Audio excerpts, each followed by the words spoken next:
Indonesia, salam Nusantara dari Sabang sampai Merauke, dari Medan sampai Pulau Rote. Mantalah iman kita, mantalah kasih kita, mantalah pengharapan kita. Tentunya dalam Yesus Kristus menjadi Tuhan dan Juru Selamat kita dan Juru Selamat dunia. Jangan katakan bahwa Yesus bukan Tuhan, jangan katakan pula bahwa Yesus bukan Juru Selamat. Dia adalah Tuhan, dia adalah Juru Selamat. Kalau engkau percaya, engkau akan diselamatkan. Engkau tidak percaya, engkau akan dihukum.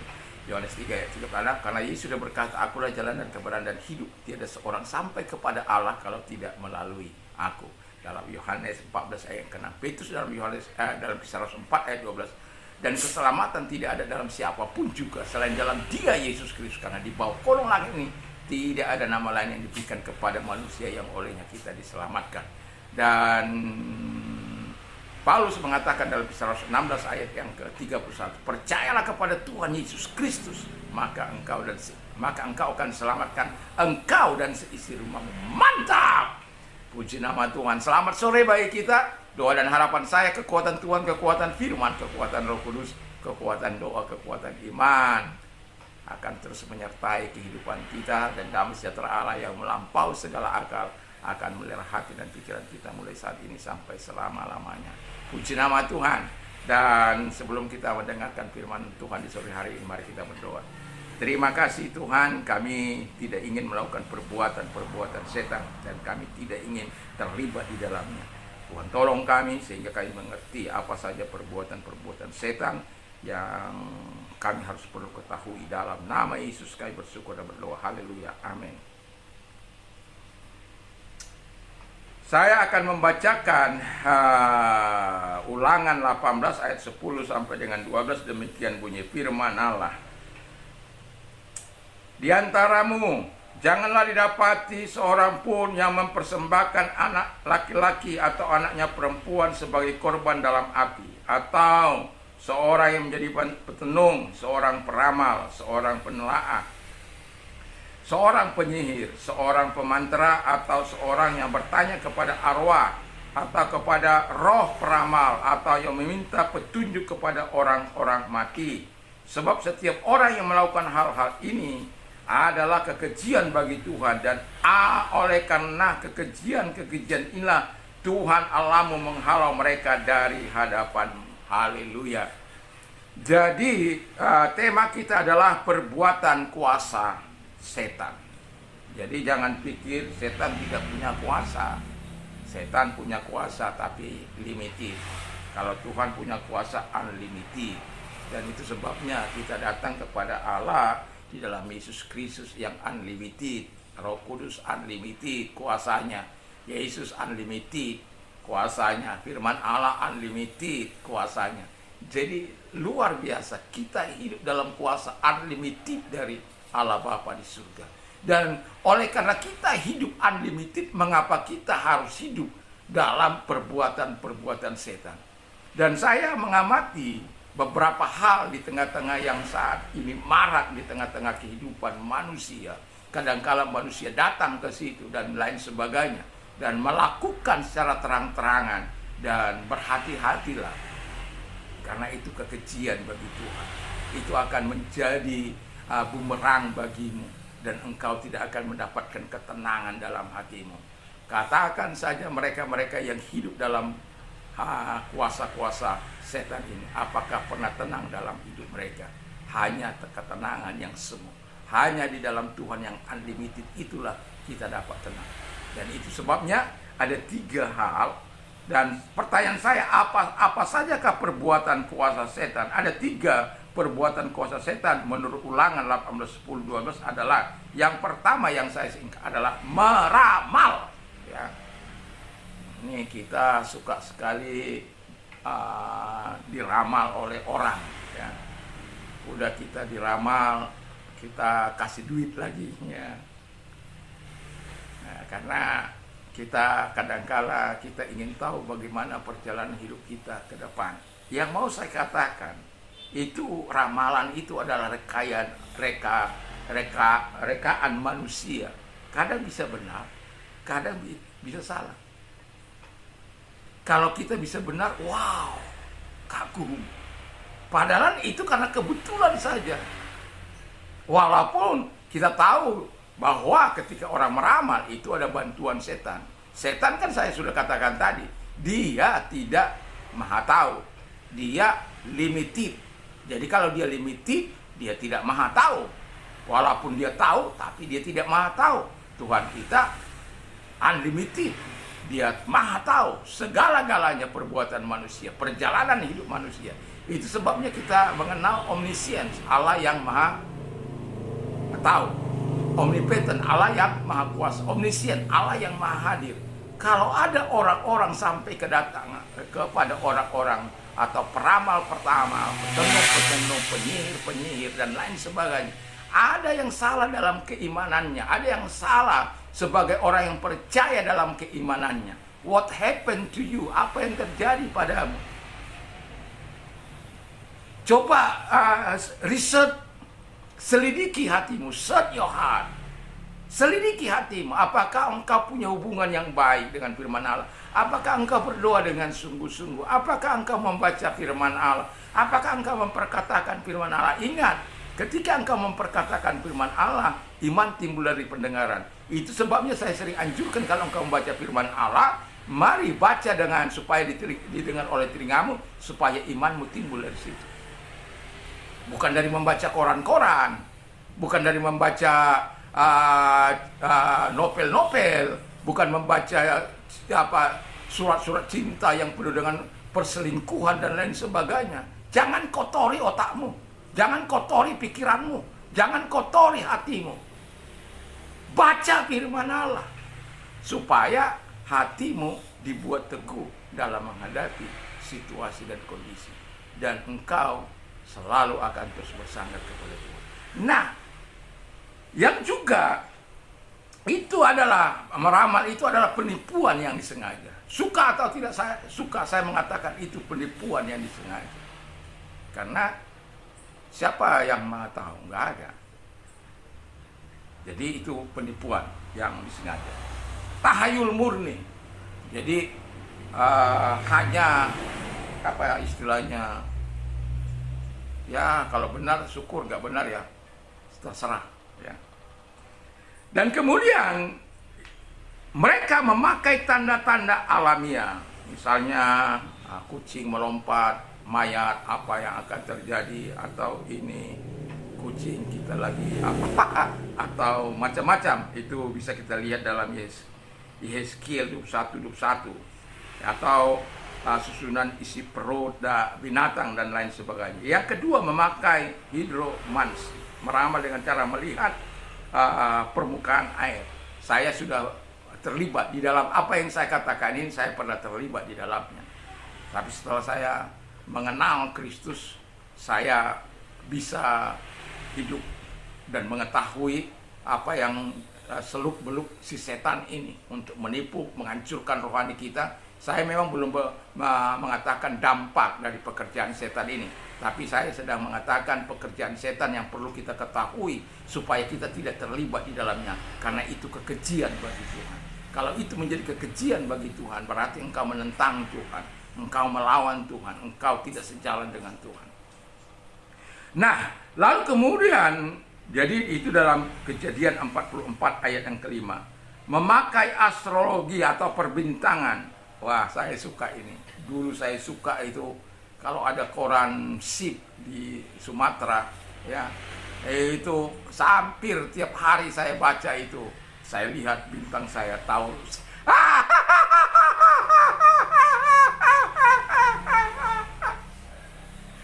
Kadang pikiran saya main.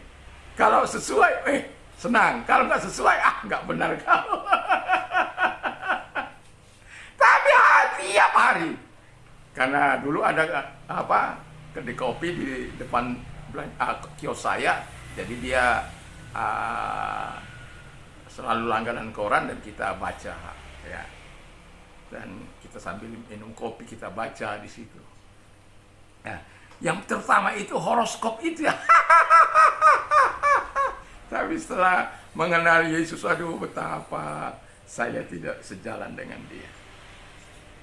Dan semua apa yang saya katakan di atas tadi itu dilakukan atas bantuan setan.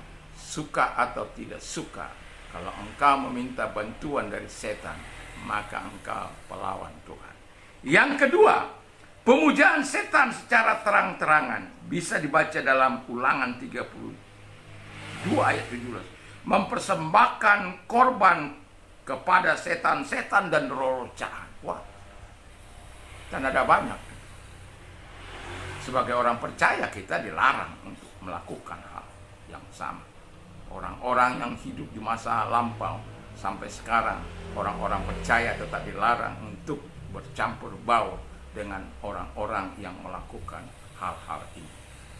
Kita tidak boleh terlibat di dalamnya. Kalau mereka melakukan, silakan dengan keyakinan mereka. Tapi kita sebagai orang percaya yang mengimani Tuhan sebagai Raja di atas segala Raja, Tuhan di atas segala Tuhan, Allah yang Maha Kuasa, Allah yang Maha Dahsyat, Allah yang perkasa, kita harus datang kepada Dia. Juga makanan yang disembahkan kepada berhala, 1 Korintus 10, 19-20. Saya juga sudah melakukan ini. Orang tua saya itu sering, hampir tiap tahun itu, boleh dikatakan tiap tahun itu mempersembahkan sesuatu kepada leluhur, ya. Dan kemudian kita ini kadang-kadang kita juga nakal, setelah orang tua itu pergi, kita sempatkan mengambil sepotong, 2 potong. Dikasih rokok, dikasih bir, dikasih siri, wah macam-macam lah di situ. Tapi enggak berkurang. Berkurangnya kita, tapi kita lakukan dalam kebodohan kita. Sampai akhirnya saya mengenal Kristus dan saya pada kemudian membawa seluruh orang tua saya untuk tidak melakukan itu. Dan puji Tuhan, nanti saya akan saksikan bagaimana. Nah, jadi pada akhir zaman nanti, akhir zaman kita ada orang, bukan kita yakin, ada orang-orang akan mempersembahkan kepada naga, menyembah naga itu karena bisa melakukan mujizat dan lain sebagainya. Manusia-manusia yang sekarang saja yang tidak spektakuler, kadangkala orang berbondong-bondong, kita memberikan harta kita, milik kita kepada orang itu. Mereka hidup surplus, hidup kaya. Tapi kalau di kampung-kampung saya lihat dulu, waktu saya diajak orang tua saya untuk menemui orang-orang pintar, itu rata-rata miskin. Tapi kalau di era zaman sekarang itu pintar sekali mereka membungkus. Dan rata-rata paranormal itu kaya raya. Dan itu sebabnya orang tertarik. Tapi kita tidak boleh, sebagai orang percaya tidak boleh, ya. Nah. Lalu yang ketiga, spiritualisme atau spiritisme. Apa itu spiritisme? Kepercayaan bahwa orang-orang hidup dapat berkomunikasi dengan orang-orang mati. Dan roh orang mati bisa hadir, ya, bisa hadir di tengah-tengah orang-orang hidup melalui kerasukan lah, melalui apalah, macam-macam. Dan saya sudah pernah menikmati ini. Ketika saya dibawa orang tua saya, dilihat di air itu, lalu kemudian ini mulai dia, saya tidak kerasukan, tapi dia mulai kerasukan, mulai inilah macam-macam, begini, kamu harus begini, pokoknya bikin, pokoknya. Bodohnya saya.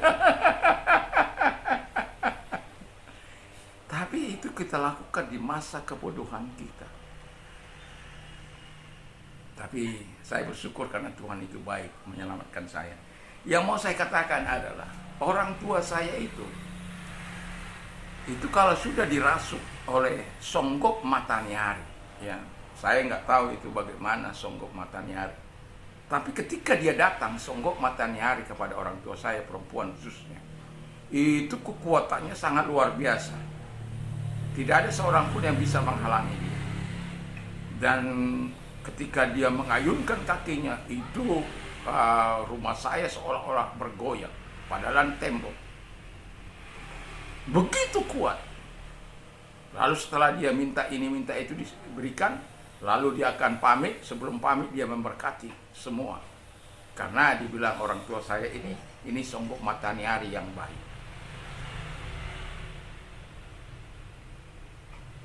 Jadi kami diberkati. Siapapun yang ada di rumah itu pada waktu itu, kalau dia sudah mama saya dalam kerasukan, itu siapapun yang di rumah itu tidak boleh melakukan aktivitas apapun, harus ada di tengah-tengah itu. Tapi setelah saya menerima Yesus 1 Maret 1987, lalu saya mulai mengatakan kepada orang tua saya, dan mau saya katakan, orang tua saya itu tidak bisa lama, terutama orang tua laki saya, tidak bisa duduk bersama saya dengan lebih dari 5 menit. Dia akan berkata, "Kau panas." Saya bilang, "Pak, lepaskan saja." Bayangkan saya sudah di Surabaya datang ke kampung halaman hanya untuk menyampaikan pesan Tuhan. Dan kemudian saya katakan pada orang tua saya, "Bapak tidak akan meninggal dunia." Ini terang saya katakan, Bapak tidak akan meninggal dunia sampai Bapak meninggalkan atau mengeluarkan semua ilmu-ilmunya Bapak. Jadi itu sesuatu yang sangat luar biasa. Jadi saya tetap kadang-kala datang ke kampung hanya untuk mengingatkan orang tua saya.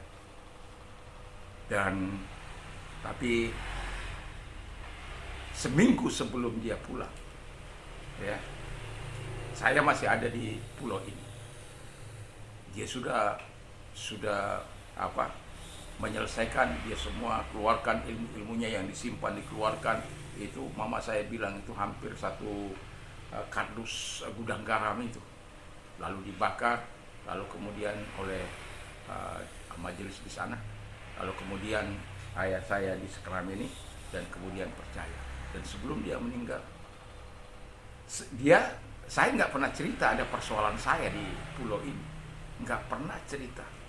Tapi bapak saya katakan, anak kita itu kemungkinan tidak akan datang, tapi kalau dia datang, katakan kepada dia, Tuhan menyelesaikan masalah. Wah, itu saya waktu datang itu pagi-pagi buta itu, dari sini langsung ke sana. Mama saya bukan perbolehkan saya langsung ke mayat itu. Kau lihat orang tua saya, dia bilang, "Sini kau duduk." Dia langsung disidang saya di situ. "Apa yang terjadi sama kamu? Kenapa kamu gak pernah bilang?" "Apa? Gak ada apa-apa kok." Padahal permasalahan saya itu antara pelayanan bertahan atau tidak bertahan. Dan kemudian karena fitnah-fitnah yang begitu luar biasa dan kejam, ya. Tetapi saya kemudian ya nggak apa-apalah, nggak ada apa-apa saya bilang. Jadi kata orang tua saya, "Unambar gabuso, ngadido, nampol dingi." Kalau dia bilang udah dia ngadido, nampol dingi. Bapak saya maksudnya yang sudah meninggal. Apa rupanya dibilang begini-begini. Ya sudah, itulah terjadi. Apa dibilang bapak? Ya kamu gak usah apa, nanti Tuhan yang menyelesaikan. Dalam bahasa kita ya, Tuhan menyelesaikan. Ya sudah, tenang. Dan saya bisa melihat. Dan yang mau saya katakan adalah perbuatan-perbuatan yang saya katakan tadi tidak boleh kita lakukan.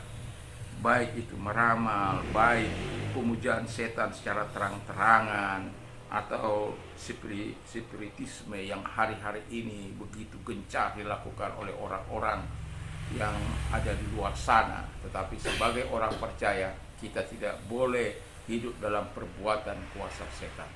Saya belum berbicara soal dampak, tapi saya sedang berbicara soal perbuatan kuasa Tuhan yang menjadi kekejian bagi Tuhan kalau engkau melakukan. Jadi jangan lakukan hal-hal yang saya sebut di atas tadi, supaya kekejian Tuhan tidak datang kepadamu. Mari kita berdoa. Terima kasih Tuhan, kiranya Tuhan menolong kami untuk tidak melakukan perbuatan kuasa setan. Di dalam nama Yesus. Dan kalau engkau sedang sakit, apapun sakit penyakitmu, arahkan tanganmu kepada Tuhan. Dalam nama Yesus, segala sakit penyakit keluar, dan oleh Biliuris engkau sembuh, oleh kuasanya engkau sembuh. Dan juga bagi mereka yang mengalami masalah besar, datang pada Tuhan, arahkan tangan pada Tuhan, dengarkan firman Allah pada waktu.